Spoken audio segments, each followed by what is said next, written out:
আল্লাহর নবী রাহমাতুল লিল আলামিনের প্রিয় সাহাবী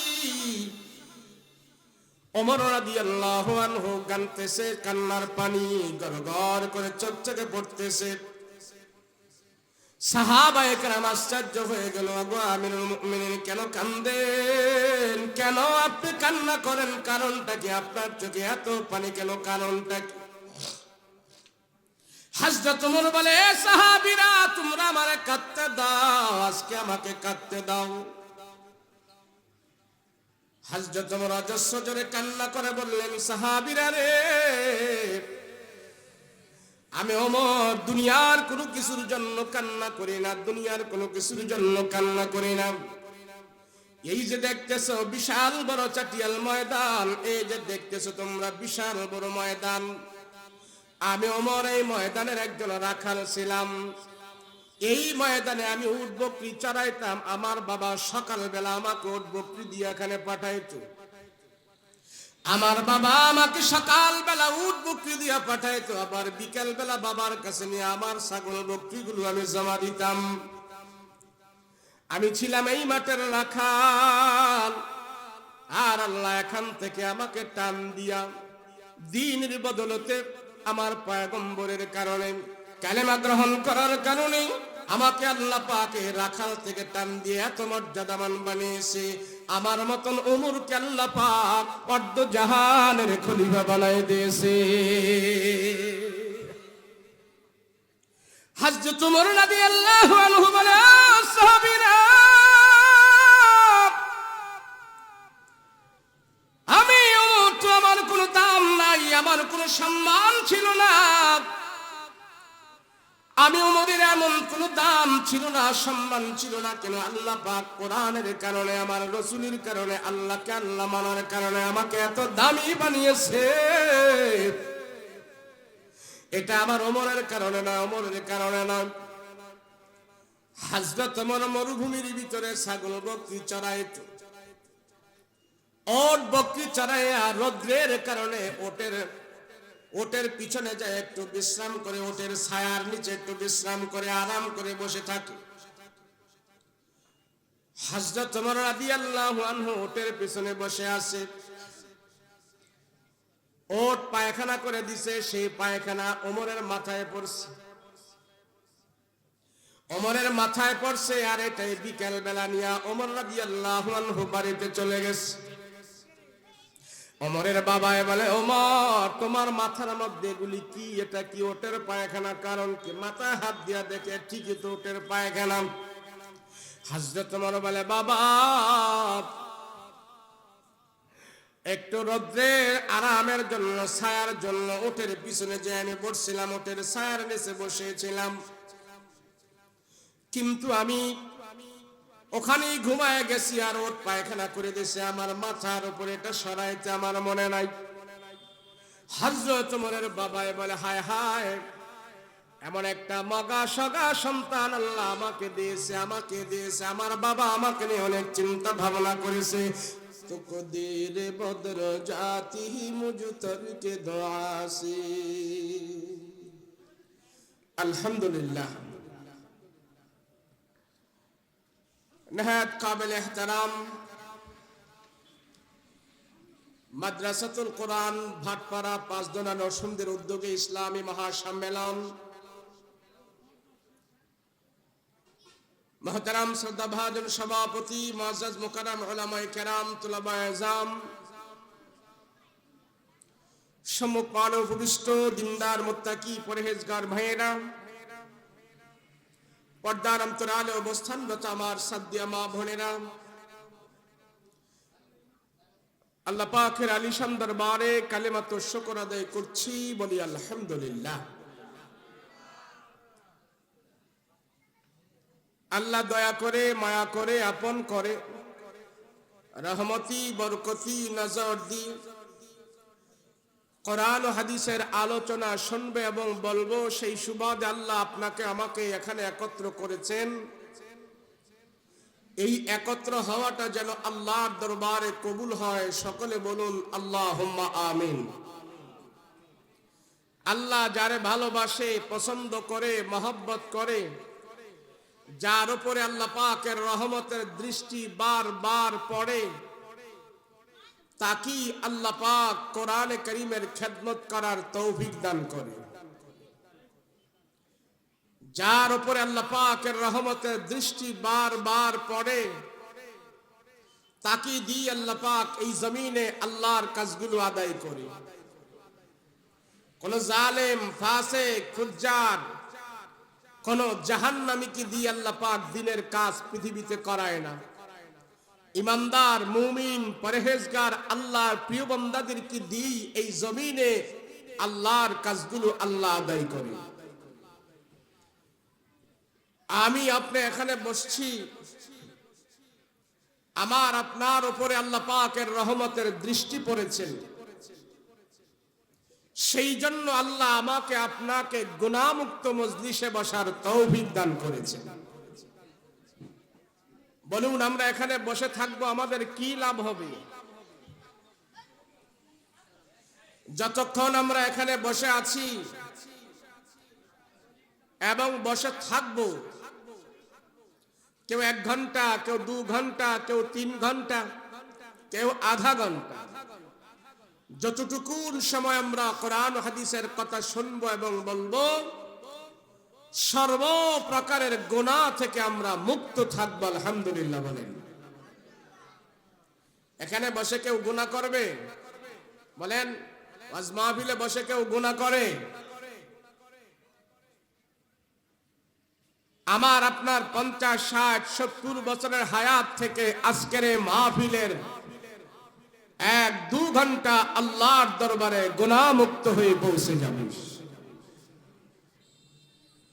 এইভাবে আমার আপনার জীবনটাকে গুনাহমুক্ত করার জন্য, এইভাবে আমি আপনি যেন আল্লাহর নাফরমানি থেকে মুক্ত থাকতে পারি, আমার এই দুনিয়ার এই ছোট্ট জীবনকে আল্লাহ পাক আখিরাতের জীবনের জন্য, জান্নাতের জন্য সাজাইবার জন্য এই পৃথিবীতে আল্লাহ পাক লক্ষাধিক নবী রাসূলকে প্রেরণ করেছেন। যত নবী দুনিয়াতে আসছেন, কোন নবী তাদের মন মতো কথা বলে নাই, কোন নবী তাদের মন মতো কাউকে পথ দেখায় নাই, কোন নবী তাদের নিজের ইচ্ছা মতো কারোর উপরে কোনো কিছু বলে নাই। যত নবী দুনিয়াতে আসছেন, সমস্ত নবীকে আল্লাহ পাক দুনিয়াতে পাঠিয়েছেন, আর সব নবীরা সে আল্লাহর কথাই বলেছেন।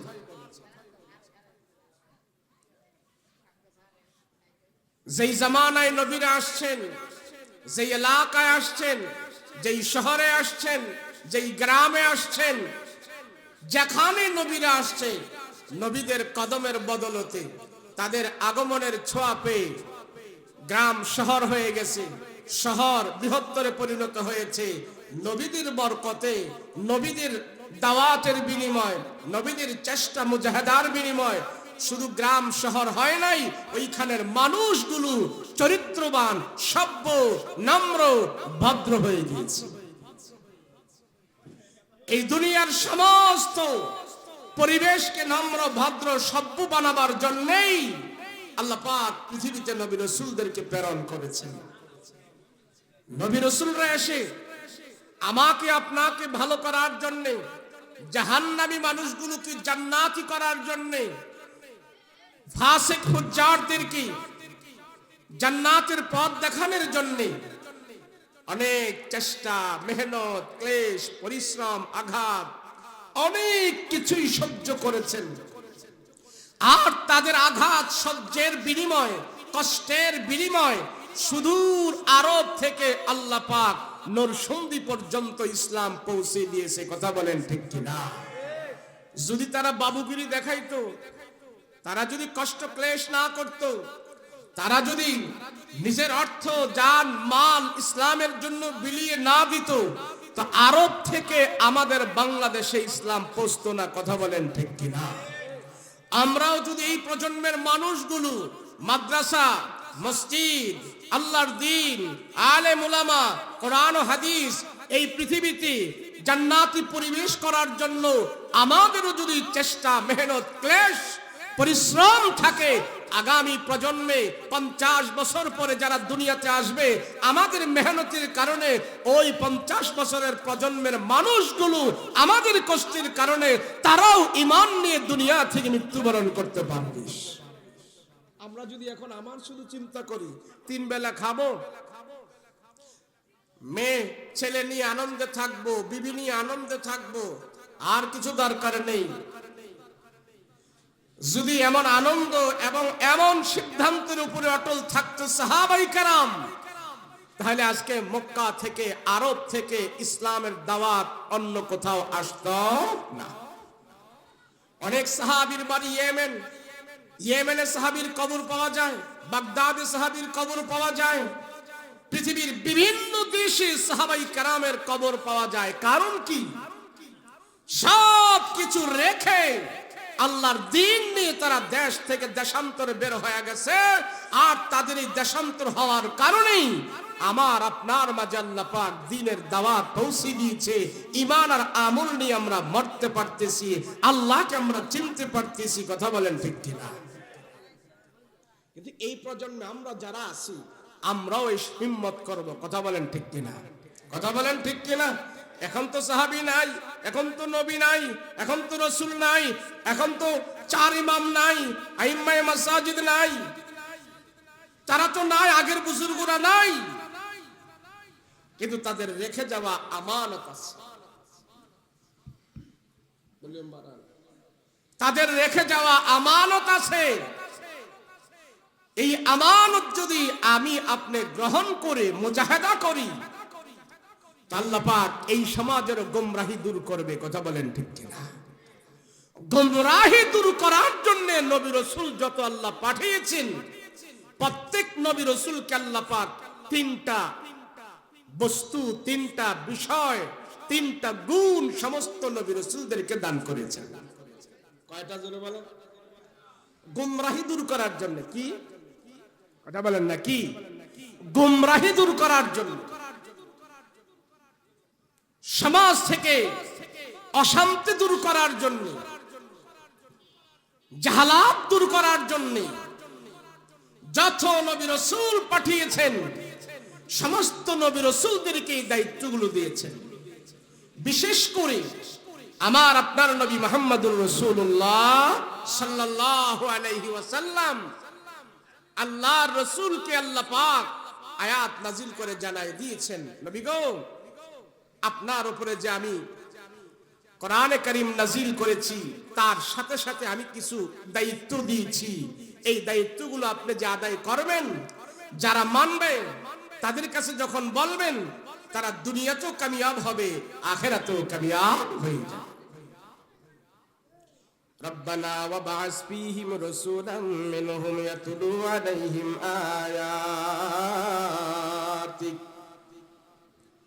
আয়াতিকা ওয়া ইউআল্লিমুহুমুল কিতাবা ওয়াল হিকমাতা ওয়া ইউযাক্কিহিম ইন্নাকা আনতাল আজিজুল হাকীম। যত নবী আসছে সব নবীদেরকেই আল্লাহ পাক আদেশ দিয়েছেন, তোমাদের কাছে আমার পক্ষ থেকে যে বার্তা যায়, যে বাণী যায়, যে নিদর্শন যায়, যে আয়াত যায়, এর বাহিরে কোনো কথা বলতে পারবে না, তার উপরে কথা বলবে। আমার রাসূলকে আল্লাহ বলেছেন, কোরআন এবং আমার আদেশের উপরে আপনি থাকতে হবে। পৃথিবীতে বাতিল যত বড় হোক, কাফির মুশরিকের শক্তি যত বড় হোক, সব শক্তির মোকাবেলা আমি আল্লাহ করব। আপনি বাতিলের পক্ষে যাবেন না। সমস্ত বাতিলকে দূরীভূত করার জন্য আমার আল্লাহর ওয়াদা, বাতিলকে ধূলিসাৎ করার জন্য আমি আল্লাহই যথেষ্ট। হক বিজয় হবে, সত্য বিজয় হবে, মুসলমানের জয় হবে, আল্লাহর হুকুম জমিনে বাস্তবায়ন হবে। 50 বছর পরে হলেও, 5 লক্ষ বছর পরে হলেও হকই জিন্দা হবে, বাতিল জিন্দা হবে না। বাতিলের সাথে আল্লাহর ওয়াদা নাই, হকের সাথে ওয়াদা। হক আল্লাহ পাক এই জমিনে বিজয় দান করবেই করবেই করবে। ইসরায়েল, আমেরিকা, যতই তারা মুসলমানদের উপরে আক্রমণ করবে, যতই তারা কোরআন হাদিসের উপরে আক্রমণ করবে, আল্লাহর ওয়াদা বাতিলের সাথে নয়, দুর্বল মুসলমানদের সাথেই, আর মুসলমানদেরকে আল্লাহ বিজয় দান করবে। কিন্তু মুসলমান বিজয় পাচ্ছে না একটু গাফলতির কারণে। গাফলতি কি বুঝেন? আল্লাহ বিজয় রেখেছেন, আমাদের সফলতা রেখেছেন যেই জিনিসের মাধ্যমে ক্ষণিকের দুনিয়াকে মোহ করে ওই জিনিস থেকে আমরা একটু দূরে আছি। কতটুকু? আপনি কি মনে করেন পৃথিবীর বুকে যত মানুষ আছে, কাফের মুশরিক, এরা খুব সুখে আছে? আপনি এটা মনে করলে ভুল হবে। যারা দুনিয়ার আনন্দে মজায় ব্যস্ত, এরা সুখে আছে? আরে এরা যদি সুখে থাকতো, দুনিয়াদাররা যদি সুখে থাকতো, বেআমলি লোক যদি সুখে থাকতো, তাহলে যারা এই দুনিয়ার আনন্দ করে, নারীবাজি করে, নায়িকা, সিনেমা, গায়ক, নায়ক যারা আছে, কত আমোদ ফুর্তির ভিতরে আছে, মাঝে মাঝে আমরা দেখি তারাও আত্মহত্যা করে। কথা বলেন ঠিক কিনা? সুখে আছে তারা? সুখে নাই। কিন্তু আমরা এই জিনিসটা অ্যাকসেপ্ট করতে পারি নাই। আল্লাহ শান্তি কোথায় রাখছে? অবস্থাটা হয়ে গেছে এমন, আমার হাতের নাগালে আল্লাহ শান্তি রাখছেন, কিন্তু এখান থেকে আমি শান্তি তালাশ করতে পারছি না। আমি আমেরিকা, লন্ডন, জাপান, ওদিকে তাদের সাথে খালি শুধু সম্পর্ক করতেছি। আমেরিকা যদি যেতে পারি তাহলে নিজের জীবন সেটেল হয়ে যাবে, লাইফ আমার দাঁড়িয়ে যাবে। আমি যদি কানাডায় যেতে পারি আমার লাইফ দাঁড়িয়ে যাবে। আমি যদি ইউরোপে বসবাস করতে পারি, আমার ছেলে মেয়ে সব তাদের ভবিষ্যৎ নিয়ে আমার কোনো চিন্তা করা লাগবে না। ভবিষ্যৎ নিয়ে চিন্তা করব না ঠিকই, কিন্তু আখিরাত নিয়ে চিন্তা করতে হবে। কথা বলো ঠিক কিনা? আমরা মনে করি আমাদের চোখের দেখায় বিধর্মীরা এত আনন্দে আছে, এত মজায় আছে। আরে বেটা, মজায় কয়দিন আছে? অথচ আল্লাহ পাক মজা এবং স্বাদ রেখেছেন আল্লাহর ওয়াদার উপরে। কথা বলেন ঠিক কিনা? আল্লাহর কোরআন কারিমে মজা রেখেছে, স্বাদ রেখেছে। এই কোরআনের মজা আমি আপনি মুসলমান হয়েও বুঝি না, আমি আপনি হাজী হয়েও বুঝি না, আমি আপনি সমাজের নেককার পরহেজগার মানুষ হয়েও কোরআনের মজা আমি অনুভব করতে পারি না। তার কারণ কি জানেন? আমি কোরআন থেকে একটু দূরে আছি। আমি শান্তি তালাশ করি, আমি শান্তি তালাশ করি টাকার মধ্যে, ক্ষমতার মধ্যে, কিন্তু আল্লাহ বলে শান্তি আছে কোরআনের মধ্যে। বিশ্বাস হয় না?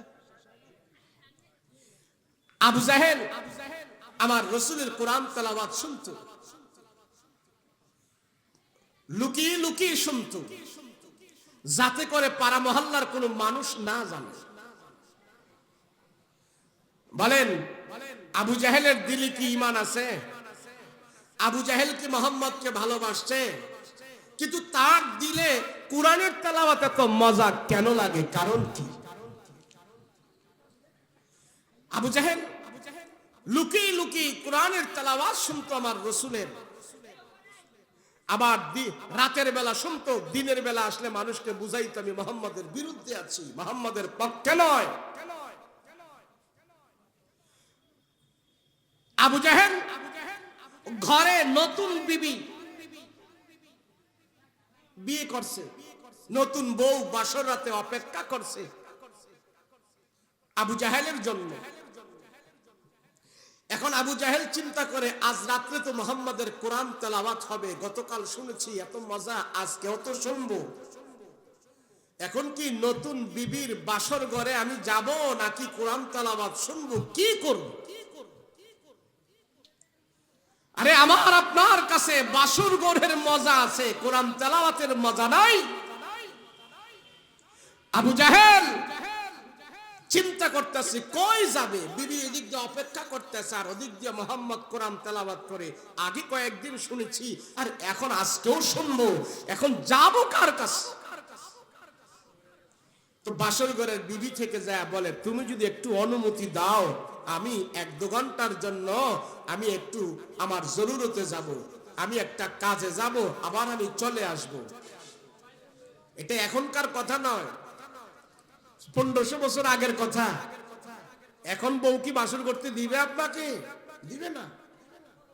তখন সে জোর করে বলেছে, বিবি তোমার সাথে আমি আরো অনেক দিন থাকতে পারবো, তোমার সাথে আমি জীবন কাটাবো, কিন্তু এমন সুযোগ আমি নাও পেতে পারি। মুহাম্মদুর রাসূলুল্লাহ মুহাম্মাদের কোরআন তেলাওয়াত আমি আর জীবনে নাও শুনতে পারি। আজকে আমার সুযোগ আসছে, আজকে আমি তোমাকে এখানে ওয়েটিং এ রেখে আমি মুহাম্মাদের কোরআন তেলাওয়াত শুনতে চাই, তুমি কি বলো? বলে ঠিক আছে, তুমি যাও, আমি রুখসত দিয়েছি, তোমার কাছে যদি তেলাওয়াত এত ভালো লাগে তুমি যাও। তো আবু জাহেল ঘরের মধ্যে নতুন বিবিকে রেখে মুহাম্মাদের কোরআন তেলাওয়াত ঘরের পাশ থেকে দাঁড়িয়ে দাঁড়িয়ে শুনেছে। সে বুঝছে যে এই তেলাওয়াত এটা দুনিয়ার মানুষের নয়, মজা তার ভিতরে ছিল, কিন্তু ঈমান গ্রহণ করে নাই দুনিয়ার লোভের কারণে। সেই জন্য কোরআন তেলাওয়াতের মজা নিয়ে সে জান্নাত পর্যন্ত যেতে পারে। বন্ধুরা আমার, আল্লাহর কোরআন কারীমের ভিতরেই আল্লাহ সফলতা রেখেছেন। যদি কোনো মানুষ তার দিনের অশান্তি দূর করতে চায়, তার পেরেশানি দূর করতে চায়, তার হাজত পুরা করতে চায়, আল্লাহর পক্ষ থেকে রহমত প্রাপ্ত বান্দা হতে চায়, তুমি নামাজে দাঁড়িয়ে যাও আর আল্লাহর কোরআন তেলাওয়াত করো, আল্লাহ তোমার উপরে রহমত বরকত দান করে দিবে। কিন্তু এইটা তো আমাদের মাঝে নাই, এই তেলাওয়াত আমাদের মাঝে নাই। আমরা আমেরিকা, লন্ডন, জাপান খুঁজতেছি সফলতার জন্য, ওখানে টাকার মান বেশি, বেশি করে টাকা হলে আমি শান্তি পাবো, আমার বাড়িতে বিল্ডিং উঠবে, আমি সফল হব। এই তো এটা কেমন হয়ে গেছে জানেন? ইমানদারের জন্য সফলতা হলো হাতের নাগালে আল্লাহর কোরআন, কোরআন খুলে আমি দেখি না সফলতা কোথায় রেখেছে। ওই এক এলাকায় এক পীর সাহেব ঢুকছে, পীর সাহেব বুজুর্গ, তো এলাকার মানুষের সাথে সে কোনো কথাবার্তা বলে না, খায় না, দায় না, তার চলা সে চলে। তো এই বেটা সুফি মানুষ, কারোর সাথে কোনো কথা কয় না। যে এলাকায় গেছে ওই এলাকার মানুষ দেখে যে না ওনার চলা উনি চলে, তো আমার আর তার চলা চলতেছে, গোসল করে, নিজের ইবাদত বন্দেগী নিজে নিজেই করে। তো এই লোকের সাথে ছিল একটা থৈলা, ছিল নিজের প্রয়োজনীয় জামা কাপড় রাখার জন্য একটা থৈলা ছিল। এই থলের ভিতরে আতর, মেসওয়াক, পাঞ্জাবি, টুপি, লঙ্গি, জামা কাপড় যা আছে এগুলা আছে। তার সাথে সাথে কিছু স্বর্ণের কয়েনও ছিল, খুব মূল্যবান। তো এই লোক তো সুফি মানুষ, একদিন গোসল করতে গেছে পুকুরে।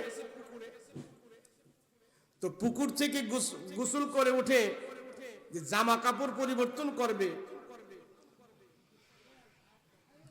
তো থৈলার ভিতর থেকে যখন জামা কাপড় বের করতেছে গোসলের পরে পরিবর্তন করবে, তখন ওই স্বর্ণের কয়েনগুলো বের হয়ে গেছে। তো এলাকার মধ্যে কিছু পকেটমার আছে, বাটপার, সিটার আছে, 5 জনা মরে সারাদিন ঘোরাঘুরি করে, কারো পকেট থেকে 200 টাকা মারা যায় কিনা।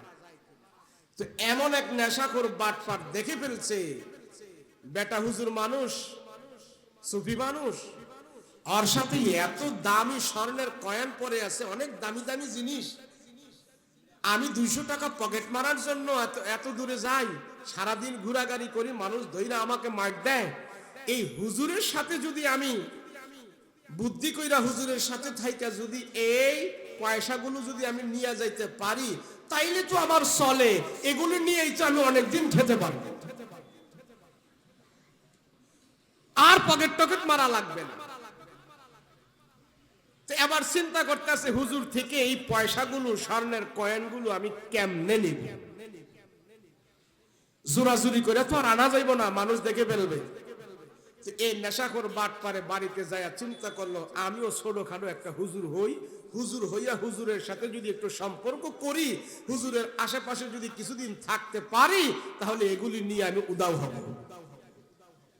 এখন বাড়িতে যাইয়া পাঞ্জাবি টুপি সুন্দর করে লাগাইছে, লাগাইয়া দেখতেছে যে না, ওরেও একটা ছোটখাটো মৌলবি দেখা যায়। তো এবার এই বাটপারে হুজুরের কাছে গেছে, হুজুর দুনিয়াতে অনেক খারাপ কাজ করছি হুজুর, আর না, এখন একজন ভালো মানুষ খুঁজতেছি, তার সাথে থাইকে আমি ভালো হয়ে যাব। হুজুর আমার চোখে পৃথিবীতে আপনার ছাড়া অদ্বিতীয় আর কোনো ভালো মানুষ নাই। হুজুর আমি চাই আপনার সাথে থাকবো, 1 যুগ 12 বছর থাকবো, আপনার খেদমত করব। হুজুর আপনি কি আমাকে রাখবেন আপনার সাথে? হুজুর বলে অসুবিধা নাই, থাকো, ভালো হয়ে চলবা, থাকো। তার কি হুজুরের সাথে 12 বছর থাকার উদ্দেশ্য না পয়সা চুরি করার উদ্দেশ্য? আর উদ্দেশ্য হইল আমি ব্যবসার দর্শি, হুজুর থেকে যেন মূল্যবান জিনিসগুলো নিয়ে আমি উদাও হইতে পারি। এখন হুজুরের কাছে যখন থাকে, খায় দায় চলাফেরা করে, দিনের বেলা হুজুরে আতর মেসওয়াক পাঞ্জাবি টুপি খেদমত করতে থাকে। এখন রাতের বেলা যখন হুজুর ঘুমাইবে, সেও ঘুমায়। তো হুজুর এভাবে রাতের বেলা এশারের নামাজ পড়ে কোরআন তেলাওয়াত করে হুজুরে ঘুম দিছে। তো হুজুরের যে থইলা আছে, এই থইলাটা হুজুরের বালিশের নিচে রাইখা এরপরে হুজুর ঘুমায়। ওই বাটপাড়া হুজুরের পাশে ঘুমাইল, তার তো ঘুমে ধরে না। তার চিন্তা হইল কখন হুজুরের ব্যাগ থেকে হাতায়া পয়সা নিয়ে যাবো, দিনের বেলা তো আনতে পারি না, রাতের বেলা হুজুরে ঘুমাইলে এগুলি নিয়ে আমি দৌড় মারব।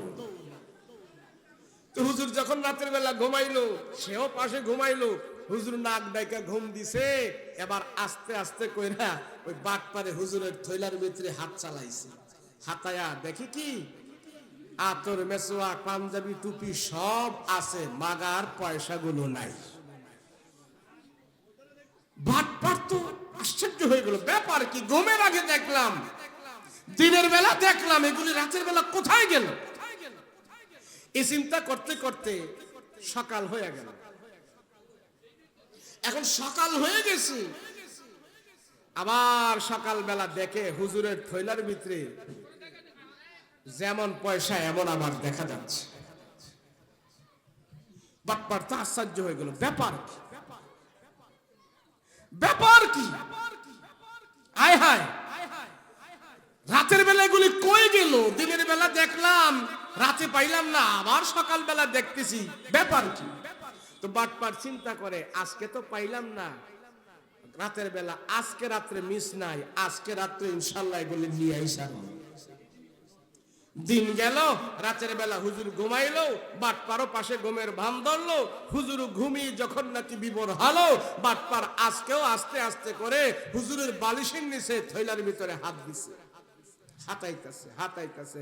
বাটপার আগের দিনের মতো দেখে আজকেও হুজুরের সব কিছু আছে, কিন্তু মাগার পয়সাগুলো নাই। খুব পেরেশান হয়ে গেছে।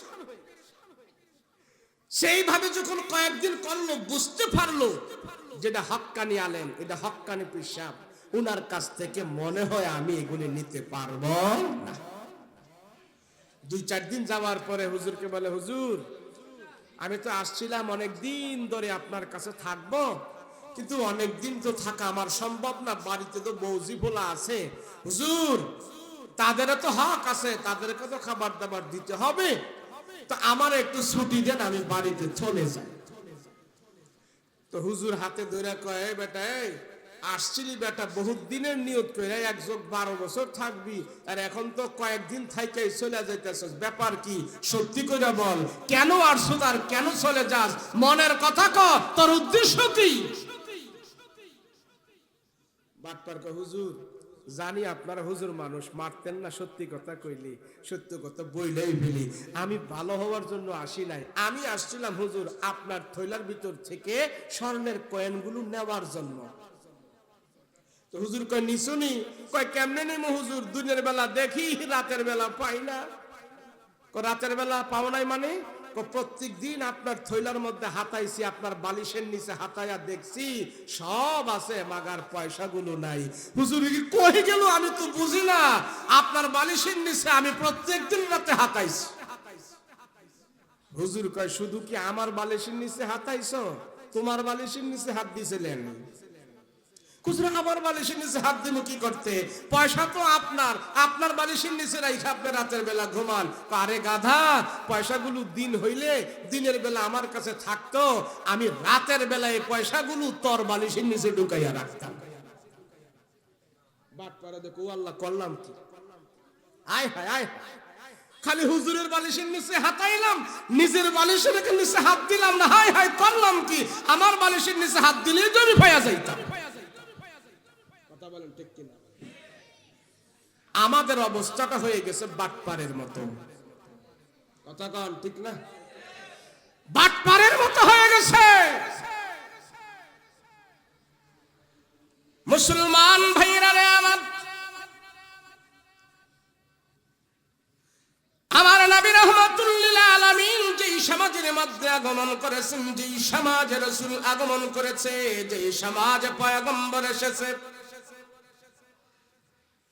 ওই সমাজের মানুষের চরিত্রগুলো ভালো ছিল না, ভালো ছিল না, দান প্রদান ভালো ছিল না, ব্যবসা বাণিজ্য ভালো ছিল না। আবু জাহেল, উকবা, সাইবা এরা বাটপার বাটপার বাটপার বাটপার বাটপার, সিটার সিটার। কোন কোন বর্ণনা আছে আমার নবীজি রাহমাতুল লিল আলামিন আবু জাহেলকে 4000 বারের উপরে কালেমার দাওয়াত দিছে। 4000 বার, কিন্তু আবু জাহেল গ্রহণ করে না।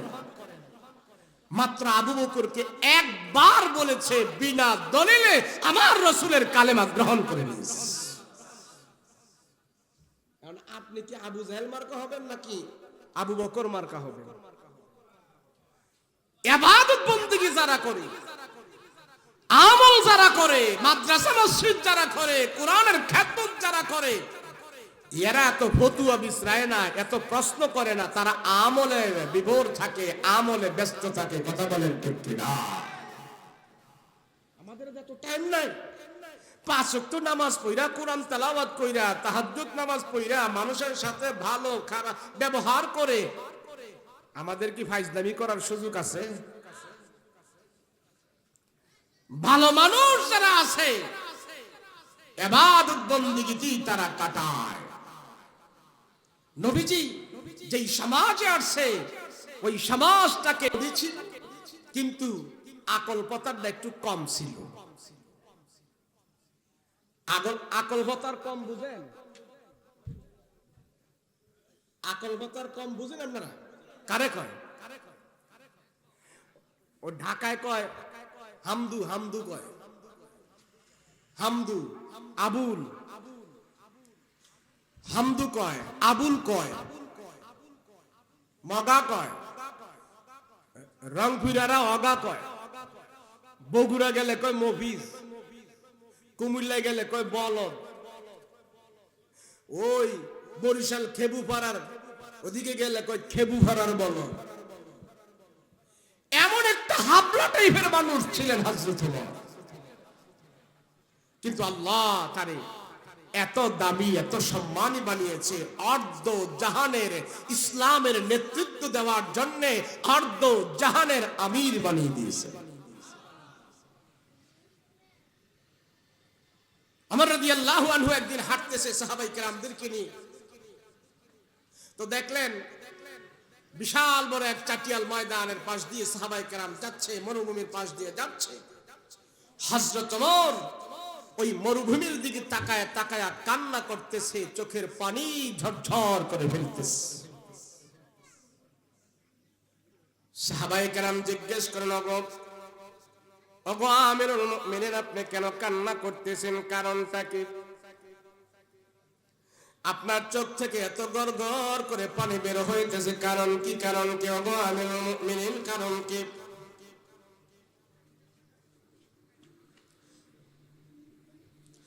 আল্লাহর নবী রাহমাতুল লিল আলামিনের প্রিয় সাহাবী ওমর রাদিয়াল্লাহু আনহু কাঁদতেছে, কান্নার পানি গড়গড় করে চোখ থেকে পড়তেছে। সাহাবায়ে কেরাম আশ্চর্য হয়ে গেল, ওগো আমিরুল মুমিনিন, কেন কান্দেন? কেন আপনি কান্না করেন? কারণটা কি? আপনার চোখে এত পানি কেন? কারণটা কি? হযরত ওমর বলে, সাহাবীরা, তোমরা আমারে কাঁদতে দাও, আজকে আমাকে কাঁদতে দাও। হযরত ওমর অজস্র জোরে কান্না করে বললেন, সাহাবীরা রে, আমি ওমর দুনিয়ার কোনো কিছুর জন্য কান্না করি না, দুনিয়ার কোনো কিছুর জন্য কান্না করি না। এই যে দেখতেছো বিশাল বড় চাটিয়াল ময়দান, এই যে দেখতেছো তোমরা বিশাল বড় ময়দান, আমি ওমর এই ময়দানের একজন রাখাল ছিলাম। এই ময়দানে আমি উট বকরি চড়াইতাম। আমার বাবা সকালবেলা আমাকে উট বকরি দিয়ে এখানে পাঠাইতো। আমার বাবা আমাকে সকালবেলা উট বকরি দিয়ে পাঠাইতো, আবার বিকেলবেলা বাবার কাছে নিয়ে আমার ছাগল বকরিগুলো আমি জমা দিতাম। আমি ছিলাম এই মাঠের রাখাল। আর আল্লাহ এখান থেকে আমাকে টান দিয়া দ্বীনের বদলতে আমার পয়গম্বরের কারণে, কালেমা গ্রহণ করার কারণে আমাকে আল্লাহ পাকে রাখাল থেকে টান দিয়ে এত মর্যাদাবান বানিয়েছে। আমার মতন ওমরকে আল্লাহ পাক অর্ধ জাহানের খলিফা বানায় দিয়েছে। হযরত ওমর রাদিয়াল্লাহু আনহু বলে, সাহাবীরা, আমি ওমর তো আমার কোনো দাম নাই, আমার কোনো সম্মান ছিল না। আমি ওমরের এমন কোনো দাম ছিল না, সম্মান ছিল না। কেন? আল্লাহ পাক কোরআনের কারণে, আমার রাসূলের কারণে, আল্লাহকে আল্লাহ মানার কারণে আমাকে এত দামি বানিয়েছে। এটা আমার ওমরের কারণে না, ওমরের কারণে না। হযরত ওমর মরুভূমির ভিতরে ছাগল বকরি চড়াইতো। ওট বকরি চড়ায় আর রৌদ্রের কারণে ওটের পিছনে যায় একটু বিশ্রাম করে, ওটের ছায়ার নিচে একটু বিশ্রাম করে আরাম করে বসে থাকে। হযরত ওমর রাদিয়াল্লাহু আনহু ওটের পিছনে বসে আছে। ওট পায়খানা করে দিছে, সেই পায়খানা ওমরের মাথায় পড়ছে। ওমরের মাথায় পড়ছে, আর এটাই বিকেল বেলা নিয়ে ওমর রাদিয়াল্লাহু আনহু বাড়িতে চলে গেছে। ওমরের বাবাই বলে, ওমর, তোমার মাথার মধ্যে এগুলি কি? এটা কি ওটের পায়খানা? কারণ কি? মাথায় হাত দিয়া দেখে ঠিকই তো ওটের পায়খানা। হযরত ওমর বলে, বাবা, একটু রৌদ্রের আরামের জন্য, ছায়ার জন্য ওটের পিছনে যে আমি বসছিলাম, ওটের ছায়ার নিচে বসেছিলাম, কিন্তু আমি ওখানেই ঘুমায় গেছি আর ওট পায়খানা করে দিয়েছে। আমার মাথার উপরে এটা সরাইতে আমার মনে নাই। হযরত ওমরের বাবাই বলে, হায় হায়, এমন একটা মগা সগা সন্তান আল্লাহ আমাকে দিয়েছে, আমাকে দিয়েছে। আমার বাবা আমাকে নিয়ে অনেক চিন্তা ভাবনা করেছে, কিন্তু আল্লাহ তাআলা রাহমাতুল লিল আলামিনের বরকতে আমার আল্লাহ তাআলা আমাকে ওখান থেকে টান দিয়ে আমার পয়গম্বরের কাছে আমাকে যখন নাকি দ্বীন গ্রহণ করায়া দিয়েছে, আল্লাহ তাআলা আমাকে এত বড় মর্যাদার ব্যক্তি বানায়া দিয়েছে। ও মানুষ, আল্লাহর দ্বীনের সাথে থাকো, কোরআনের সাথে থাকো, তোমার আমার মর্যাদা, সম্মান, ইজ্জত আল্লাহ বাড়ায়া দিবে। ইজ্জত বাড়াবে আল্লাহ, সম্মান বাড়াবে আল্লাহ। সম্মান বাড়ানোর মালিক কে? যারে কন্যা মালিক কে? আল্লাহ হলো আমাদের সবচেয়ে বড়। ভাই ইকু আছে, ইকু সম্মানের মালিক হলেন আল্লাহ, ইজ্জতের মালিক হলেন আল্লাহ। তুমি মনে করো না আলেম হলে তোমার ইজ্জত নাই, মাদ্রাসায় পড়লে তোমার খাবার নাই, মাদ্রাসায় পড়লে তুমি কি খাওয়াইবা, তোমার মা বাবারে কি খাওয়াইবা, এমন ধারণা অনেক মানুষের আছে না নাই? কিন্তু কোরআনের সাথে যখন সম্পর্ক থাকে, কোরআনের সাথে যখন আমি লেগে থাকবো, কোরআনের যদি দাম থাকে, কোরআনের যদি আল্লাহর কাছে সম্মানিত থাকে, তাহলে এই কোরআনের কারণে আল্লাহ আমাকে দুনিয়া আখিরাতেও সম্মান করে দেবে। কথা বলেন ঠিক কি না? হায় হায়, মানুষ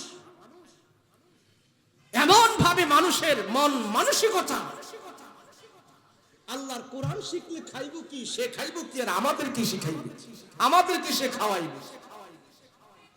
আরে আমার চোখে দেখা কত জেনারেল শিক্ষিত উচ্চ শিক্ষা গ্রহণ করে উচ্চ পদের ডিগ্রি লাভের জন্য সে বাংলাদেশ ছেড়ে বিদেশে গিয়েছে, ওখানে বিদেশে যে অনেক শিক্ষা গ্রহণ করে, অনেক উচ্চ পদের ডিগ্রি নিয়েছে, এখন বাংলাদেশে আর আসে না। মা বাবার দুইটাই সন্তান, ওখানে যে আসে বিজাতির কালচারে পড়ে উচ্চ শিক্ষা গ্রহণ করে বাংলাদেশে যেন তার মা বাবা আছে এটা খবরও নাই, মা বাবারে ভুলেই গেছে। আছে না নাই? তো তোমার উচ্চ শিক্ষায় যদি সন্তান যদি মা বাবাকে ভুলে ফেলে, আর আমার কোরআন শিক্ষার জন্য আল্লাহর কোরআন শিখে অন্ততপক্ষে মা বাবাকে ভুলে নাই, মা বাবার মৃত্যুর পরে সন্তান মা বাবার লাশ দাফন করে, গোসল করে, জানাজার নামাজ পড়িয়ে মা বাবার কবরের পাশে সন্তান দাঁড়িয়ে যখন সূরা ইয়াসিন তেলাওয়াত করে, এর চাইতে মা বাবা আর কি সন্তানের কাছ থেকে আশা করতে পারে? আমরা রোডঘাট করতে পারি নাই, আমরা অট্টালিকা বিল্ডিং প্রাসাদ করতে পারি নাই, কোরআন হাদিস গ্রহণ করে যতটুকু সম্ভব মা বাবার পাশে আমরা দাঁড়িয়ে আছি এবং মানুষদেরকে জান্নাতের পথ আমরা দেখাইতেছি। কথা বলেন ঠিক কিনা? আমার শেষ বিদায়ে আমার সন্তান যখন আমার জানাজার নামাজ পড়াবে, আমার সন্তান যখন নিজের হাতে আমাকে গোসল করিয়ে দিবে, আমার সন্তান যখন আমাকে কাফন দাফন করিয়ে দিবে, আমার সন্তান যখন আমাকে কবরের মধ্যে রেখে দিবে, কবরের পাশে কিছুদিন পর পর যে আমার জন্য মুনাজাত করবে, দোয়া করবে, হতবাগা গার্জিয়ান মা বাবা যদি এই জিনিসটা না বুঝে, তার কপালে দুনিয়ার সুখ খোঁজার জন্য সন্তানকে কোরআন থেকে বঞ্চিত রাখে, সন্তানকে তালিম থেকে বঞ্চিত রাখে, মাদ্রাসা থেকে বঞ্চিত রাখে, এই সন্তান যত উচ্চ পদের ডিগ্রি লাভ করে কোরআন না থাকলে এই সন্তান তোমার জন্য আযাব দুনিয়াতেই হয়ে যাবে। আল্লাহর কোরআন শিখে হযরত ওমর যদি কোরআনের কারণে এত দামি হতে পারে, আল্লাহ দেখাই দিয়েছেন আমাকে আপনাকেও দামি বানাইবে আল্লাহ। কথা বলেন ঠিক কিনা? মাদ্রাসায় সন্তান দেওয়ার জন্য রাজি আছিনি আমরা? কথা বলেন রাজি আছিনি? মাদ্রাসায় পড়াইলে ঠগে না, মাদ্রাসায় পড়াইলে ঠগে না, মাদ্রাসায় পড়াইলে কোনোদিন কেউ ঠকবে না। কোরআন পৃথিবীতে যতদিন আছে, এই কোরআনের সাথে যাদের সম্পর্ক আছে তারা পৃথিবীতে ঠকতে পারে না, অসম্ভব। এই কোরআনের কারণে আল্লাহ আমাকে আপনাকে সম্মানিত করবে। কথা বলেন ঠিক কিনা? যেই ঘর থেকে কোরআনের তেলাওয়াত বের হয়, যেই বাজার থেকে কোরআনের তেলাওয়াত বের হয়, যেই দোকান থেকে কোরআনের তেলাওয়াত বের হয়, যেই অফিস আদালত থেকে কোরআনের তেলাওয়াত বের হয়, ওই অফিস আদালতের ভিতরে, ওই ঘরের ভিতরে আল্লাহ পাক রহমত বরকত দান করে দিবে। কথা বলেন ঠিক কিনা? কিন্তু আমি আপনি 24 ঘন্টা পরিশ্রম করতেছি, 24 ঘন্টা সকালবেলা ঘর থেকে বের হইলাম, সন্ধ্যা পর্যন্ত আমার ঘর সংসার সাজানোর জন্য, বিল্ডিং অট্টালিকা সাজানোর জন্য আমি শুধু 24 ঘন্টা দিনাতিপাত করতেছি, পরিশ্রম করতেছি। আমি বিল্ডিং করব, বাড়ি করব, আমার ঘর সাজাবো, সন্তানদেরকে আমি মানুষ করব, এই ফিকিরে আমার জীবন চলে যাইতেছে। আখিরাতের চিন্তা নাই, আখিরাতের ভাবনা নাই, কোরআন তেলাওয়াতের সময় নাই, 5 ওয়াক্ত নামাজ পড়ার সময় নাই। তাইলে তো দুনিয়াতে আমাকে পাঠানোর কথা ছিল না, গরু ছাগলকে পাঠাইলে হতো। আমার 24 ঘন্টার ভিতরেও আমার কাজ হলো পেট পুরে আমি কেমনে খানা খাবো, আবার রাত্র হলে ঘুমাবো, সকালবেলা উঠলে আমি আমার নিজের কাজে চলে যাব, রাতের বেলা স্ত্রীর সাথে আমি শাহওয়াত করব। এইগুলি পশু পাখির ভিতরেও থাকে, এইগুলি মানুষের ভিতরেও যদি থাকে, তো মানুষকে আল্লাহ পাক আশরাফুল মাখলুকাত বানায়া দুনিয়াতে পাঠানোর কোনো দরকার ছিল না। রাহমাতুল লিল আলামিন যে সমাজের ভিতরে আসছে, ওই সমাজের মানুষগুলো ভালো ছিল না।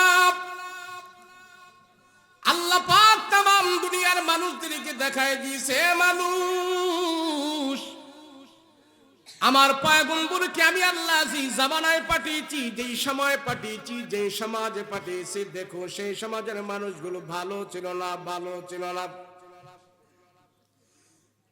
তামাম পৃথিবীর ইতিহাসে তারা হয়ে আছে মূর্খ, আইয়ামে জাহেলিয়াত। কারণ কি? ওই জাহেলিয়াতের যুগের মানুষদের কিন্তু বিদ্যা বুদ্ধি কম ছিল না, পড়াশোনাও কম ছিল না, মাথার ব্রেনও তাদের কম ছিল না, তারপরেও কেন তারা জাহেলিয়াতের যুগ। ওই যুগে এমন ব্রেনি মানুষ ছিল, ওই যুগে এত নামি দামিও মানুষ ছিল। আমি আপনি যদি পায়ের পাড়ায় ছাপ দেই, আমার পায়ের পাড়ার ছাপ দেখে কোনো মানুষ বলতে পারবে না এটা কে পাড়া দিয়েছে। জাহেলিয়াতের যুগের মানুষদের এত ব্রেন ছিল, তারা মানুষের পায়ের ছাপ দেখে বলতে পারতো এখানে কে পাড়া দিয়েছে, এটা কার পায়ের পাড়া। এত ব্রেন থাকার পরেও, এত জ্ঞান থাকার পরেও তাদেরকে আল্লাহ বলেছেন তোরা মূর্খ, তোরা মূর্খ, তোরা জাহিল। কেন? কারণ কি? জাহেলিয়াতের মানুষের কাছে আল্লাহর পরিচয় ছিল না, আখিরাতের পরিচয় ছিল না, তাওহীদের দাওয়াত ছিল না, জান্নাত জাহান্নামের পার্থক্য তারা করতে পারে নাই। তাদের কাছে এমন ভাবে জাহালাত ভরপুর হয়েছে, জাহালাতের কারণে তারা উলঙ্গ হয়ে আল্লাহর খানায় কাবা পর্যন্ত তওয়াফ করেছে। মানুষের কাছে যদি আসমানি আলো না থাকে, আসমানি জ্ঞান না থাকে, তাহলে কেউ একটা অলৌকিক কোনো কিছু দেখাইলেই এটাকেই তারা আখিরাতের জন্য বড় কিছু মনে করবে। তাওহীদের ইলম না থাকার কারণে, কোরআনের ইলম না থাকার কারণে, আল্লাহর পরিচয় না থাকার কারণে ওই আইয়ামে জাহেলিয়াতের যুগের মানুষদের অবস্থাগুলো এমন ছিল। খানায়ে কাবার চতুর্পার্শ্বে আমরা যে তওয়াফ করি এটাকে বলা হয় মাতাফ। এই মাতাফের ভিতরে তারা মূর্তি স্থাপন করেছে, মাতাফের ভিতরে এক এক জায়গায় তারা মূর্তি বসাইছে, মূর্তি বসাইছে 360টা মূর্তি বসায়, 360টা মূর্তির এক একটা নাম দিয়ে এক একটা পূজা করেছে। ফসলের জন্য এক খোদা, ভাগ্যের জন্য আরেক খোদা, শিক্ষার জন্য আরেক খোদা, ক্ষমতার জন্য আরেক খোদা। এইভাবে খোদার সেক্টর বানাইতে বানাইতে জাহেলিয়াতের যুগের মানুষেরা 360টা খোদা বানায়া 360টা মন্ত্রণালয় তারা বানাইছে। 360টা মন্ত্রণালয় বানায়া 360টা খোদা তারা বানায়া খানায়ে কাবার ভিতরে পর্যন্ত তারা এই মূর্তি ঢুকায়া দিছে। এত অসভ্য হয়ে গেছে। খানায়ে কাবার ভিতরে যখন জাহেলিয়াতের যুগের মানুষেরা তওয়াফ করে, তাদের ভিতর থেকে কিছু কিছু মানুষ জামা কাপড় খুলে একবারে উলঙ্গ হয়ে নারী পুরুষেরা খানায়ে কাবা তারা তওয়াফ করে। বলেন আজকালকার যুগে কোনো মানুষ উলঙ্গ হয়ে মসজিদে যায়নি? কথা বলেন, যায়নি। কিন্তু জাহেলিয়াতের যুগের মানুষেরা তারা উলঙ্গ হয়ে তারা ইবাদত করত, উলঙ্গ হয়ে তারা খানায়ে কাবা তওয়াফ করত, আর মনে মনে বলতো এটা আমাদের জন্য অনেক নেকের কাজ, এটা আমাদের জন্য অনেক সওয়াবের কাজ। কেন? এই জামা কাপড় পরিধান করে আমরা অনেক গুনাহ করেছি, এই জামা কাপড় পরে আমরা অনেক খারাপ কাজ করেছি, এই খারাপ কাজ যেই জামা কাপড় পরে আমরা করেছি, এই কাপড় চোপড় নিয়ে আমরা আল্লাহর খানায়ে কাবায় যাব না। সেই জন্য গুনাহযুক্ত জামা কাপড়গুলো তারা রাইখা, গুনাহযুক্ত কাপড়গুলো গুলো তারা বাহিরে রাখা একবার উলঙ্গ হয়ে তারা খানা কাবা তওয়াফ করতো সওয়াবের আশায়। আল্লাহ ডাক দিয়া কয়, আরে মূর্খের জাতি, তোরা এত অথর্ব হইলি, তোদের ইমান তো নষ্ট হয়েছে, তোদের দিমাগও নষ্ট হয়েছে। তোমাদেরকে সভ্য করার জন্য, তোমাদেরকে জান্নাতের পথ দেখার জন্য আমি আমার মহামানব রাহমাতুল লিল আলামিনকে এই মুহূর্তে তোদের কাছে পাঠাইতেছি, এই মুহূর্তে পাঠাইতেছি। কেমন মাথা খারাপ হইলি, জামা কাপড় সব রাইখা উলঙ্গ হয়ে তারা খানায় কাবা তওয়াফ করে। বলে কেন এমন কেন? বলে এই জামা কাপড় পরে আমরা জিনা করছি, খারাপ কাজ করছি, সুদ ঘুষ খাইছি, অত্যাচার নির্যাতন করছি, মানুষের কষ্ট দিছি, তাহলে এই জামা কাপড় ভইরা কি আমরা খানায় কাবায় যাবো? সব জামা কাপড় রাইখা নারী আর পুরুষ উলঙ্গ হয়ে গিয়া তওয়াফ করে। নাউজুবিল্লাহ করলাম। তো কেমন মাথা নষ্ট হয়েছে, কেমন খারাপ হয়েছে। যদি জামা কাপড় পয়রা যদি গুনাহ করার কারণে জামা কাপড় ফালাইয়া উলঙ্গ হয়ে যদি খানায় কাবায় যাইতে পারে, তো এই বলদগুলো তো চিন্তা করার দরকার ছিল যে যন্ত্রপাতি দিয়ে গুনাহ করছি, এই যন্ত্রপাতি ওদের কাইটটা নেওয়ার দরকার ছিল। কিন্তু আসমানি এলেম নাই তো, মাথা নষ্ট। কোরআনের আলো নাই তো, নষ্ট হয়ে গেছে। এইভাবে মক্কার সমস্ত মানুষদের দিলগুলো নষ্ট হয়ে গেছে। বেজাল ভেজাল, সব মানুষের ভিতরে বেজাল। আল্লাহ কয় তোদের দিল ভালো না, তোদের দিল বেজাল মুক্ত করার জন্য আমি আল্লাহ আমার রাসূলকে পাঠাইতেছি। এ মানুষ, যত নবী দুনিয়াতে আসছে সর্বপ্রথম নবীরা এসে মানুষের দিলের পিছনে মেহনত করেছে, দিল ঠিক করাইছে, আল্লাহর ভয় দেখাইছে, জাহান্নামের কথা বলেছে, জান্নাতের কথা বলেছে। কোন নবী আসি দারগা হয়ে মানুষকে পিটায় নাই, জেলখানা বানায় নাই, র‍্যাব কোটা চিবরা পুলিশ পিডিআর আর্মিও তারা মোতায়েন করে নাই। সমস্ত নবীরা এসে মানুষের দিলগুলো ভালো করেছে, মানুষের দিলের পিছনে মেহনত করেছে, বেজাল যুক্ত মানুষগুলোকে বেজাল মুক্ত পথ দেখিয়েছে। আজকেও আমাদের সমাজে যত বেজালে ভরপুর আছে, যত বেজাল আর যত বেজাল, সব বেজাল যদি তোমরা মুক্ত হতে চাও, সব বেজাল যদি দুনিয়া থেকে তোমরা দূরীভূত করতে চাও, ওই আমার রাসূলুল্লাহ সাল্লাল্লাহু আলাইহি ওয়াসাল্লাম সর্বপ্রথম যে আমলগুলো করেছে, ওই আমলগুলো যদি সমাজে বাস্তবায়ন হয়, আল্লাহ তাআলা এই সমাজকেও বেজাল মুক্ত করে দিবি। বেজাল আমাদের ভিতরে, ডাইলে বেজাল, চাউলে বেজাল, সয়াবিন তৈলে বেজাল, কনেকশনের মধ্যে বেজাল, রোডের কাজ করতে যায় বেজাল, বিয়া শাদীর মধ্যে বেজাল, খাবার দাবারে বেজাল। এই জন্য সব কিছুর ভিতরে যখন বেজাল আর বেজাল, আল্লাহ পাক দেখতেছে মানুষরে তোমাদের দিলের ভিতরেও বেজাল ঢুকে আছে, বেজাল দূর করো। রাহমাতুল লিল আলামিনকে দিয়ে আল্লাহ দেখায় দিয়েছে পৃথিবীর মানুষ, আরবের মানুষের দিলের ভিতরে শুধু এমন বেজাল আর বেজাল, বেজাল যুক্ত দিল নিয়ে তারা খানায় কাবায় ঢুকছে ইবাদত বন্দেগী করার জন্য উলঙ্গ হয়ে। ওই জাহেলিয়াতের যুগে ছোট্ট একটা জিনিস নিয়ে তারা মারামারি পর্যন্ত করে ফেলত।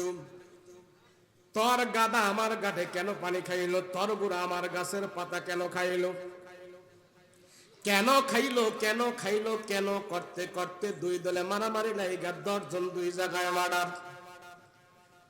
গাছের পাতা ঘোড়ায় খাইলো কেন, সেই জন্য ঘোড়াকেও মেরে ফেলছে, ঘোড়াওয়ালাকেও মেরে ফেলছে। আল্লাহ ডাক দিয়া কয় বেজাল যুক্ত, সব বেজাল যুক্ত মানুষ দিয়া যখন সমাজ পরিচালনা হবে, সমাজের সব জায়গায় শুধু বেজাল হবে, বেজাল হবে। আমাদের এই সমাজের ভিতরে জাহেলিয়াতের যুগের মানুষের মতো আমাদের বাজো বেজাল আর বেজাল, আমাদের খাদ্যে ভেজাল, আমাদের কথায় ভেজাল, আমাদের কাজে ভেজাল, আমাদের কর্মে ভেজাল, আমাদের রাজনীতিতে ভেজাল, আমাদের সমাজের মধ্যে ভেজাল। সিটার আর বাটপার, এমন বাটপার আর সিটার, এমন ভেজাল আর ভেজাল এই আমে জাহেলিয়াতের যুগে ছিল। এখন যদি আমি নির্ণয় করি এই আমে জাহেলিয়াতের যুগের ভেজাল আল্লাহ দূর করার জন্য কোন পুলিশ দিয়া ভেজাল দূর করা যায় না, জেলখানা বানায়া জেলের ভিতরে ঢুকায়া ভেজাল দূর করা যায় না। ভেজাল যদি দূর করতে হয় আমার আল্লাহ তাআলা আমার রাসূলকে দুনিয়াতে পাঠানোর পরে যে ভেজাল মুক্ত সমাজ উপহার দিয়েছে আমার রাসূলের কারণে, তোমরা ওই আমল বাস্তবায়ন করো, আমি আল্লাহ তাআলা ও তোমাদেরকে ভেজাল মুক্ত করে দিব, ভেজাল মুক্ত করে দিব। রাহমাতুল লিল আলামিন সোনার সমাজকে সোনার সমাজে পরিণত করার জন্য আল্লাহর পয়গম্বর সর্বপ্রথম জাহেলিয়াতের যুগে ভেজাল যুক্ত সমাজ দুইটা আমল করেছে।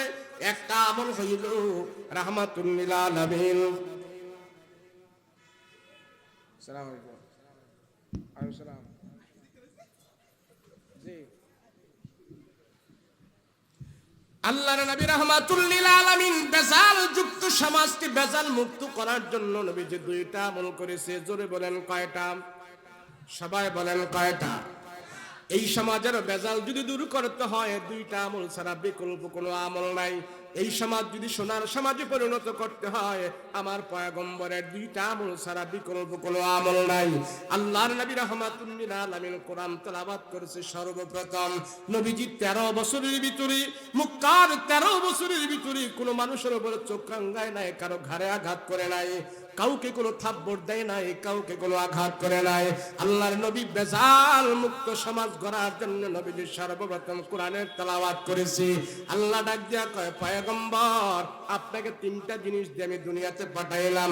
এক নম্বরে ইয়াতলু আলাইহিম আয়াতিকা, আমার পক্ষ থেকে যে আয়াতগুলো আপনার কাছে যায় এই আয়াতগুলো আপনি তেলাওয়াত করে ভেজাল যুক্ত মানুষদের কাছে আপনি পৌঁছায়া দেন। এই আয়াত যখন তারা শ্রবণ করবে আমি আল্লাহ তাআলা তাদের অন্তরের ভিতরে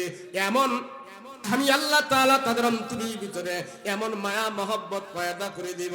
কোরআনের তেলাওয়াতের কারণে তাদের কঠিন পাহাড়ের মতন দিলটা, শক্ত যে দিলটা, সেই দিলটা কোরআন তেলাওয়াতের কারণে আমি আল্লাহ মোমের মতন নরম করে দিব। কোরআন তেলাওয়াত করেন। রাহমাতুল লিল আলামিন সকালবেলা উঠে কোরআনের তেলাওয়াত করত, আবার ঘুমের ঘরে যাওয়ার আগে কোরআন তেলাওয়াত করত। তাহাজ্জুদের নামাজে দাঁড়িয়ে পয়গম্বর কোরআন তেলাওয়াত করত। কোন সাহাবীর জীবনে এমন পাওয়া যায় না যে তারা রাতের বেলা আল্লাহর সাথে সম্পর্ক করে নাই, কোরআন তেলাওয়াত করে নাই। নবীজি বলে সাহাবীরা রে তোমরা নামাজ পড়ো 5 ওয়াক্ত, আমি নবী পড়ি 6 ওয়াক্ত। আমার নবীজি তাহাজ্জুদের নামাজের কায়দা কোনোদিন করে নাই। তাহাজ্জুদের নামাজে কেমনে দাঁড়ায় তোমরা সফলতা লাভ করবে নবীজি প্র্যাকটিক্যাল সাহাবায়ে কেরামদেরকে দেখায়া দিত। আল্লাহর নবী রাহমাতুল লিল আলামিন সাহাবায়ে কেরামদেরকে দিনের বেলা যে আমল করাইতেন রাতের বেলার আমলটাও পয়গম্বর তাদেরকে মাঝে মাঝে চেক করতেন। নবীজি দেখতে পাইলেন সাহাবায়ে কেরাম দিনের বেলা তারা আমার ডান আর বাম পাশে সব সময় তারা থাকে, সুন্নতের উপরে চলে, কোনো নাজায়েজ কাজ করে না, কোনো হারাম কাজ করে না, সাহাবায়ে কেরাম কোনো ছোট গুনাহ করে না। দিনের বেলা আমার নবীজির চারপাশে থেকে থেকে তারা ঈমান পরিচালনা করে, ঈমান গ্রহণ করে। আমি নবী আমার সাহাবীদের রাতের বেলার আমলের খবর তো জানি না। আমার সাহাবীরা রাতের বেলা কোন আমল করে আমি নবীজি আমার আবু বকর আর ওমরকে আমি টেস্ট করব। রাতের বেলা কি তারা নাক ডেকে ঘুমায় নাকি তারা আমল করে আমি নবী আমার দুই প্রধান সাহাবীকে আমি ইন্টারভিউ করব। তারা রাতের বেলা কোন আমল করে? মুসলমান ভাইরা রে আমার সমাজকে বেজাল থেকে মুক্ত করার জন্য রাহমাতুল লিল আলামিন আমার সাহাবায়ে কেরামদেরকে দুইটা আমল দিয়েছে। এক নম্বরের আমল হইল কোরআন তেলাওয়াত, দুই নম্বরের আমল হইল কালেমার দাওয়াত। তুমি জবানে কোরআন তেলাওয়াত করবে, এই জবানে কালেমার তাওহীদের দাওয়াত মানুষকে দিবা। তোমার ঘরের মধ্যে তুমি কোরআন তেলাওয়াত করবা, তোমার সন্তানদেরকে কোরআন তেলাওয়াত করাইবা। যেই সন্তানকে তুমি কোরআনের তেলাওয়াত শিক্ষা দিয়ে মৃত্যুবরণ করে কবরের মধ্যে শুয়ে আসো, এই সন্তান যতদিন তোমার চেষ্টা মেহনতের কারণে কোরআন তেলাওয়াত শিখলো, ঘরের ভিতরে যদি তোমার সন্তান কোরআন তেলাওয়াত করে, এই ঘর থেকে আল্লাহ তাআলা তোমার কবরের ভিতরে আল্লাহ কোরআনের তেলাওয়াত বরকত পৌঁছায়া নাজাতের বাণী হিসাবে আল্লাহ কবরের মধ্যে এই সন্তানের তেলাওয়াত পৌঁছায়া দিবি। মুসলমান ভাইরা রে আমার, কোরআনের তেলাওয়াত ছিল আমার নবীর সর্বপ্রথম আমল। রাহমাতুল লিল আলামিন সাহাবায়ে কেরামদেরকে কোরআনের তেলাওয়াতের উপরে উঠাইল। আল্লাহর নবী রাহমাতুল লিল আলামিন মনে মনে ভাবতেছে, আমার সাহাবায়ে কেরাম রাতের বেলা কোন আমল করে, নাক ডেকে ঘুমায় নাকি তারা আমল করে, নাকি আল্লাহর সাথে তারা সম্পর্ক করে? আমার আবু বকর, ওমর, ওসমান, আলী তারা কি রাতের বেলা আল্লাহর সাথে সম্পর্ক করে নাকি নাক ডেকে ঘুমায়? তাদেরকেও একটু ইন্টারভিউ করার দরকার। নবী বলে, কোন সাহাবীর রাতের বেলা ইন্টারভিউ করব, কোন সাহাবীকে রাতের বেলা আমি তার আমল চেক করতে যাব? নবীজি বলে, সবাইকে করা সম্ভব নয়, আমার প্রথম দুই সাহাবী, এই দুই সাহাবীকে আমি রাতের বেলা আমল ইন্টারভিউ করলাম। রাহমাতুল লিল আলামিন রাতের শেষ প্রহরে হাঁটি হাঁটি পা পা করে পয়গম্বর চলে গেল।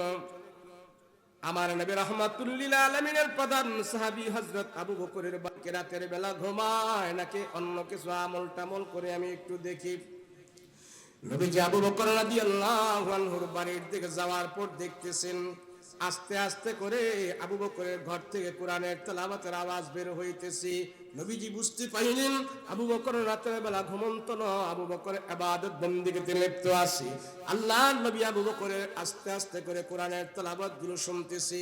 নবীজি বুঝতে পারলেন আবু বকর ঘুমন্ত না, আবু বকর কোরআন তেলাওয়াত করতেছে। আবু বকর দাঁড়া দাঁড়া আল্লাহর কালামের তেলাওয়াত করতেছে, রুকু করতেছে। হযরত আবু বকর রাদিয়াল্লাহু আনহু আমল দেখা আমার নবী আল্লাহর দরবারে হাত উঠায় ডাক দেয়া, আল্লাহ, আবু বকরকে দিনের বেলা আমি কোরআন যুক্ত আমলের সাথে পাইলাম, কোরআনের তেলাওয়াতের আমলের সাথে আমি পাইলাম। রাতের বেলাও আবু বকরের কণ্ঠে কোরআনের তেলাওয়াত আমি শুনলাম। আল্লাহ, আমি যে আমলগুলো করি আবু বকর সে আমলগুলো করে। আমার আবু বকরকে তুমি কবুল করে নাও, কবুল করে নাও। আমি আবু বকরের প্রতি রাজি আর খুশি, তুমিও আবু বকরের প্রতি রাজি আর খুশি হয়ে যাও। রাহমাতুল লিল আলামিন আবু বকরের বাড়ি থেকে হাঁটি হাঁটি পা পা করে আবার পয়গম্বর রওনা দিয়েছেন ফারুক আজমের বাড়িতে। রাহমাতুল লিল আলামিন গভীর রজনীতে আবু বকরের বাড়ি থেকে আবার ফারুক আজমের বাসায় যায়। ফারুক আজমের বাসার দিকে আস্তে আস্তে করে নবীজি ওমর রাদিয়াল্লাহু আনহুর বাড়ির দিকে যায়। ওমরের বাড়িতে যাওয়ার আগে তাহাজ্জুদের নামাজের সময় ওমর রাদিয়াল্লাহু আনহুর মোটা কণ্ঠের তেলাওয়াত আমার পয়গম্বর শুনতে পাইতেছি। ওমর রাদিয়াল্লাহু আনহুর কণ্ঠ মোটা ছিল, জবানের আওয়াজটা খুব মোটা ছিল, দেহ বডি খুব অনেক ভালো ছিল। হযরত ওমর রাতের বেলা মোটা কণ্ঠে জোরে জোরে কোরআনের তেলাওয়াত করতেছে, ঘরের মধ্যে আলো দেখা যাইতেছে।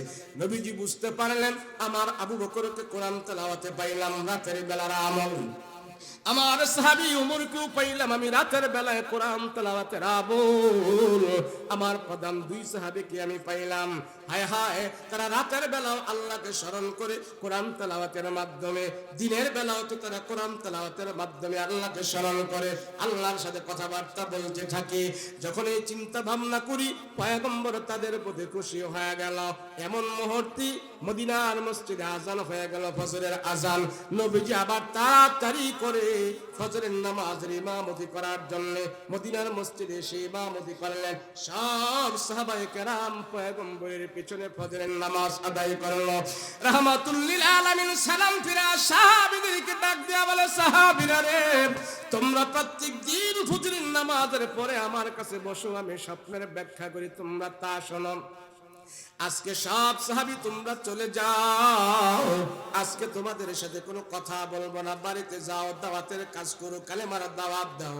সবাই উঠে যখন চলে যাচ্ছে, হযরত আবু বকর চলে যাচ্ছে। আল্লাহর নবী ডাক দেয়া, আবু বকর তোমরা যাও না, হে ওমর তুমিও যাও না, তোমরা দুইজন বসো, বাকি সব সাহাবায়ে কেরাম তোমরা চলে যাও।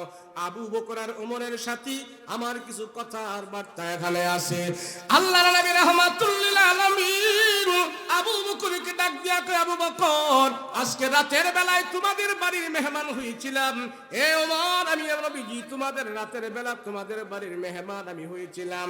আবু বকর আর ওমর চমকে গেলেন, ব্যাপার কি রাসূল আপনি কোন দিক দিয়ে গেলেন, কোথায় গেলেন, আপনি কোন দিক দিয়ে গেলেন, কোথায় গেলেন? রাসূল আমি তো বুঝতে পারি না আপনি কোথায় গেলেন, কোন দিক দিয়ে গেলেন, আমরা তো কোনো টের পাই না। পয়গম্বর আমরা কি কোনো ভুল করে ফেলেছি, কোনো অন্যায় করে ফেলেছি? মনে হয় আমাদের বাড়ির মেহমান হয়েছেন, আমরা আপনাকে কোনো আপ্যায়ন করতে পারি নাই গো রাসূল, আমাদের মনে হয় কোনো অন্যায় হয়ে গেছে, অপরাধ হয়ে গেছে। ইয়া রাসূলুল্লাহ কি ব্যাপার, কারণ কি, কেন আমাদের বাড়িতে গেলেন, কি ভুল হয়েছে আমাদের বলেন, ভুল না হইলে তো আমরা আপনার আগমনের খবর টের পাইতাম। রাহমাতুল লিল আলামিন ডাক দিয়ে বলে, আবু বকর তোমাদের বাড়িতে আমি দুনিয়ার কোন লোভনীয় অফারের জন্য যাই নাই, খাবার খাবার জন্য যাই নাই, তোমাদের বাড়িতে আমি মেহমান হয়েছে তোমাদের আমল চেক করার জন্য। দিনের বেলা তোমরা আমার চতুর্পাশে থেকে আল্লাহকে স্মরণ করো, আমার নবীজির আমলগুলো তোমরা করো, রাতের বেলা কোন আমলের বিনিময়ে তোমরা রাত্র কাটাও, সেই জন্য আমি পয়গম্বর তোমাদের বাড়িতে গিয়েছি তোমাদের আমল চেক করার জন্য। আমি রাসূলজি আমল দেখে তোমাদের প্রতি সন্তুষ্ট হয়ে গিয়েছি, আমার মন বলে তোমাদের জন্য আল্লাহ তাআলা ও তোমাদের প্রতি সন্তুষ্ট হয়ে গেছি। আল্লাহর নবী রাহমাতুল লিল আলামিন ডাক দিয়া বলে, আবু বকর ওমর তোমাদেরকে আমি কোরআন তেলাওয়াত অবস্থায় পেয়েছি, আমি রাসূল রাতের বেলা কোরআন তেলাওয়াত করি, তোমাদেরকেও কোরআন তেলাওয়াত অবস্থায় আমি পেয়েছি। রাহমাতুল লিল আলামিন এবার আবু বকরকে ডাক দিয়া কে, আবু বকর আমি রাতের বেলা তোমার মিঠি মিঠি আওয়াজের কোরআন তেলাওয়াত শুনেছি, তুমি এত আস্তে আস্তে কেন কোরআন তেলাওয়াত করলা? ওমর তো জোরে জোরে কোরআন তেলাওয়াত করেছে, তুমি তো জোরে জোরে কোরআন তেলাওয়াত করলো পারতা, আস্তে আস্তে কেন রাতের বেলা কোরআন তেলাওয়াত করলা? আবু বকর রাদিয়াল্লাহু আনহু ডাক দিয়া কয়, রাসূল গো যার জন্য আমি কোরআন তেলাওয়াত করি, তাহাজ্জুদের নামাজ পড়ি, ওই আবু বকর, আমি আবু বকর যে আল্লাহর জন্য আমি কোরআন তেলাওয়াত করি, ওই আল্লাহ তাআলা আস্তে বললেও শোনে, জোরে বললেও শোনে। ইয়ালামুল জাহরা ওয়া মা ইয়াখফা, আমি আস্তে আস্তে বলেছি আমার ঘরের চতুর্পাশে যেন তারা ঘুম থেকে জাগ্রত না হয়, তাদের ঘুমের জন্য ডিস্টার্ব না হয়। আমার আল্লাহকে খুশি করার জন্য আমি আস্তে আস্তে করে তাহাজ্জুদের নামাজে কোরআন তেলাওয়াত করেছি, আস্তে আস্তে পড়েছি। আল্লাহ তো আস্তে বললেও শুনে, জোরে বললেও শুনে। রাহমাতুল লিল আলামিন ডাক দিয়ে বলে, ওমর তুমি কেন এত মুঠা কণ্ঠে জোরে জোরে কোরআন তেলাওয়াত করছো? হযরত ওমর বলে, ইয়া রাসূলুল্লাহ ইয়া হাবিবাল্লাহ, ও পয়গম্বর আমার একটা আদত হলো, অভ্যাস হলো, যে আমলটা আমি করব আমার সন্তানদেরকেও করাবো। হযরত ওমর বলে, আমি যে আমল করব আমার ঘরের সদস্য যারা আছে তাদেরকে আমি সেই আমল করাবো, এটা আমার অভ্যাস, এটা আমার আদত। নবীজি শুধু একদিন নয়, আমি যতদিন তাহাজ্জুদের নামাজ পড়ি আমার সন্তানদেরকে আমি উঠায়া দিই। আমি ওমর জোরে জোরে কোরআন তেলাওয়াত করলে তাহাজ্জুদের নামাজ দাঁড়ায় আমার সন্তানেরা ঘুমায় না, আমার বাবার কোরআনের তেলাওয়াত শুনে আমার সন্তানেরা ওযু বানায়া তারাও যখন নাকি কোরআন তেলাওয়াত করতে থাকে, আমার বাবার কাছে আমার সন্তানদের তাহাজ্জুদের নামাজের দৃশ্যটা অনেক ভালো লাগে। সেই জন্য পয়গম্বর আমি নিজে কোরআন তেলাওয়াত করি আর আমার সন্তানদেরকে আমি কোরআন তেলাওয়াত করাই। এই জন্য আমি একটু জোরে জোরে কোরআন তেলাওয়াত করি, আমার তেলাওয়াতের আওয়াজ পেয়ে যেন সবাই তারা ঘুম থেকে জাগ্রত হতে পারে। আমার সন্তানদেরকে নিয়ে রাতের বেলা কোরআন তেলাওয়াত করি আর তাহাজ্জুদের নামাজ পড়ি, এটাই ছিল আমার উদ্দেশ্য। আল্লাহু আকবার। রাহমাতুল লিল আলামিন আশ্চর্য হয়ে যায়, আল্লাহর নবী হাত উঠে ডাক দিয়া কয়, আল্লাহ, আকাশে আমার দুইজন মন্ত্রী আছে আর দুনিয়ার জমিনে আমার দুইজন মন্ত্রী আছে। সাহাবীদেরকে ডাক দিয়া কয়, সাহাবীরা রে, আকাশের মধ্যে আমার দুইজন মন্ত্রী আছে, জিবরাইল আর মিকাইল, আমার দুইজন প্রিয় ফেরেশতা আছে, জিবরাইল আর মিকাইল। দুনিয়াতে আমার দুইজন প্রিয় ব্যক্তি আছে, সে হইল আবু বকর আর ওমর। জানো জানো তাদের দাম কত, তাদের দাম কত? আমলের বিনিময়, কোরআন তেলাওয়াতের বিনিময়, ঈমানের বিনিময়, আল্লাহর সাথে এত তাদের সম্পর্ক। আমি নবীজি যেদিন জান্নাতে যাব ঘোড়া দিয়া, ওই জান্নাতে যাব ঘোড়া দিয়া, ঘোড়ার দুই পাশে, এক পাশে থাকবেন আবু বকর আর এক পাশে থাকবেন হযরত ওমর। আমার এই দুই সাহাবী যেদিন আমি জান্নাতে যাব সেদিনও তাদেরকে ভুলবো না। এই দুই সাহাবীকে নিয়ে আমি জান্নাতের ভিতরে যাব। জানো জানো তারা আমার রওজার সাথী হবে, জান্নাতের ভিতরে তারা আমার হবে, আমলেও তারা আমার ছিল, ঈমানেও তারা আমার ছিল। জানো আল্লাহ তাআলা তাদের ঈমানের কারণে, তাদের আমলের কারণে এত দামি তাদেরকে বানায়া দিয়েছে। জান্নাতে আমি যে জায়গায় থাকবো, ওমর আর আবু বকর সেই জায়গায় তারাও আমার দুই পাশে বসবাস করবে। কিসের মাধ্যমে? আমলের মাধ্যমে, ঈমানের মাধ্যমে। আর সেই আমল এক নম্বর আমলই ছিল কোরআন তেলাওয়াত। কথা বলেন ঠিক কিনা? আসেনি আমাদের? আগের যুগে মুরব্বিদের জবান থেকে সকালবেলা গুনগুন কোরআনের তেলাওয়াতের আওয়াজ বের হইতো। এখন মুরব্বিদের থেকে তেলাওয়াতের আওয়াজটা বের হলো কম, হাতে গোনা দুই একজন হতে পারে। কথা বলেন ঠিক কিনা? অনেক মুরব্বি আছে রিটায়ার্ড পারসন, এখন কোনো কাজ নাই, সময় কেমনে কাটাবে?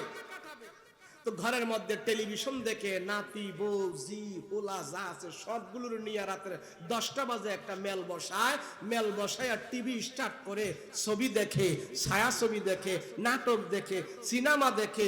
এই বুইরায় পেনশন পাইছে, এখন কোনো কাজ নাই, নাতি বউ জি পোলা সব নিয়ে আসে,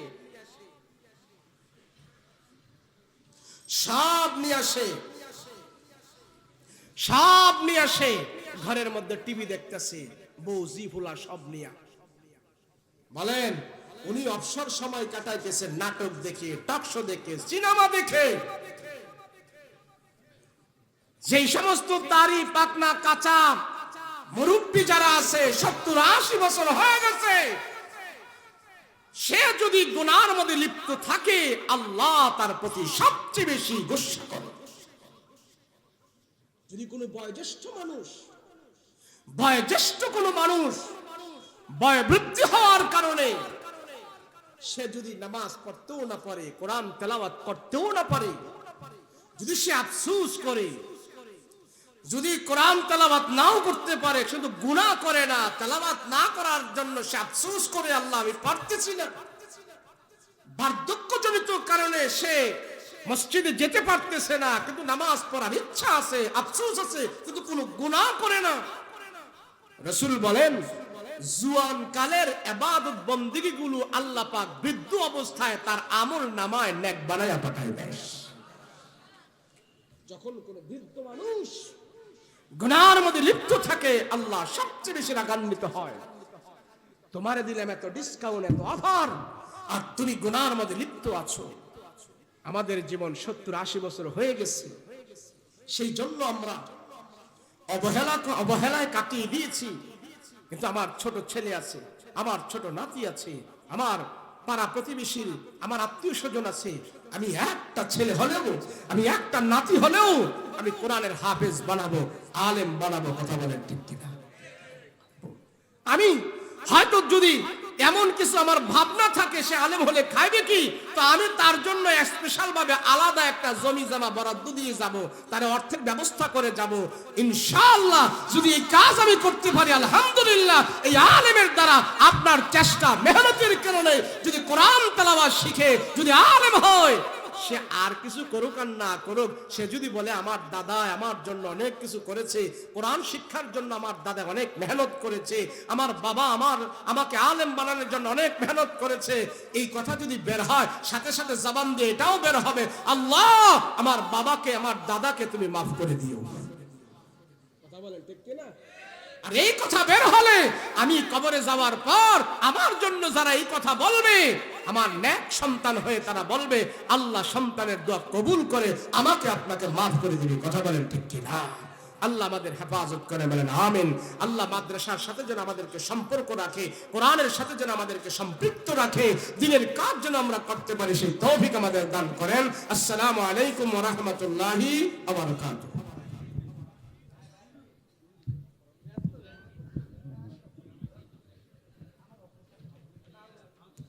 আলহামদুলিল্লাহ।